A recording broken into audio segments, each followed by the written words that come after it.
Тамхины хуулийн хилцүүлэг хийгдсэн нийгмийн бодлогын байнгын ороо дээр бол маш сайн хилцүүлэг явж илээ шүү дээ.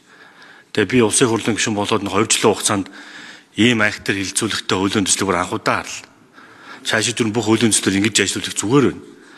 Хоёр талуулж хуваагдаад би энийг яасан их үгүйсгэж яасан их элдвэр хэлж сошиал орчинд бас явдیں۔ Энийг нүдэд болмоор байгаа юм. Хурлын гишүүд тухайн асуудал дээр өөрийн байр суурийг илэрхийлсэний төлөө олон нийтийн хэвлэл мэдээллийн байгууллагуудаар элдвэрийг хэлүүлээд оромжлуулж байж болохгүй. Ингээд байдаг бол энэ улсын хурл дээр ямар ч хууль явахгүй цааш та. Тийм учраас бид нар энэ дээр юмнуудаа маш тодорхой харах хэрэгтэй. Ер нь бол тэгээ тамхил бол тамхи шүү дээ. Электронн тамхи гэхээр тамхи биш болчихгүй шүү дээ. Халаадаг тамхи гэхээр бас тамхи биш болчихгүй. Бид нар өнөөдөр импортоор орж ирж байгаа чинь согтур төрлийн ундаанууд бүгдээр онцгой хадамтраар төлөөлж явж байгаа шүү дээ. Түүнтэй л адилхан байх шүү дээ. Ижил тэгж хандах ёстой. Нэг нь татвар төлдөг, нөгөө нь татвар төлдөг байж болохгүй. Тэгэд бараг энэ ч одоо тэр байнгын оронд 2 хуваагдаад, ажлын хэсэгт 2 хуваагдаад одоо энэ хурл нь яаж 2 хуваагдгийг санал өгөх нь харъя. Анх өргөн барьсан 78 гишүүн хуулийн төсөлд үнэнч байхыг хүсье. Тэгээ нэмэх нь энэ хууль дээр ач холбогдлохыг хүсье. Ер нь бол энэ хууль чинь сүүлдээ одоо татврын тухай хууль юм шиг болгож бошин гуйлж шít. Гүү шít. Энд чинь хүүхд залуучуудыг ирээдүйд үүсэх хор зуршлаас нь, ирээдүйд үүсэх өвчин эмгээс нь, муу далд зуршлаас нь, муу хор зүйлээс нь холдуулах хууль байхгүй юу?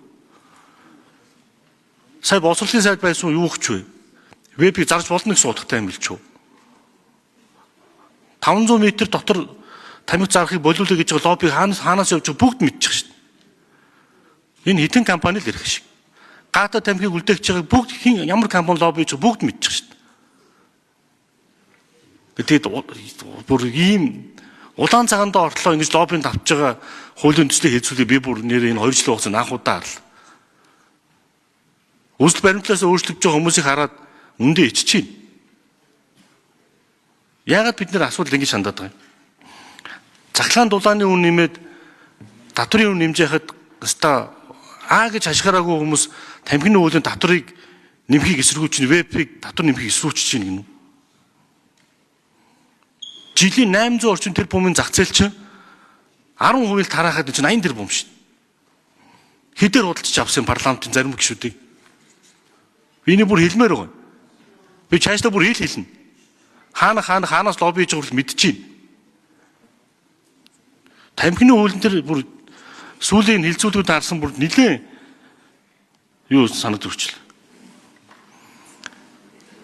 Эн чин ирээдүйд үүсэх хор уршиг урьдчилан сэргийлж байгаа хууль واخгүй да. Тэрнээс татврын тухай хууль биш. Тамхи татдаг аав ээжийн тухай хууль биш. Нэг буруу зуршил аваад сурцсан хүүхэд цаашдаа буруу зуршилтаагаа л явна. Хүнийг ер нь зүрх сэтгэл нь биш дадал зуршил нь өдөрдөг гэж үг байдаг шүү дээ. Буруу дадал зуршилтаа болцоог тэрүүгээр л явна.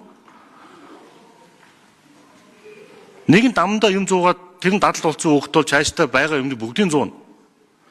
Тийм учраас тамхи л тамхи.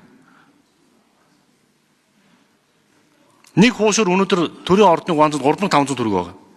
Нэг хуушурнаас симптом тамхитай улс гэж байж болд юм уу? Нэг хуушурнаас симптом тамхи 20 ширхэг янжуур зарж штэ бид нэр. Тэгээ энэ дээр манай гишүүд бас илүү алсын хараатай бодолтой ханднах гэж итгэж байна. Энэ хуулийн төсөл цаашаа дэмжигдээд яваасаа гэж хүсэж байна. Ирээдүйд гарах хор уршиг өнөөдөөс хамгаалахыг хүсэж байна. Хүүхдийн төлөө заа гэж хэлдэг хүмүүс одоо хэлээрэй гэж хүсэж байна.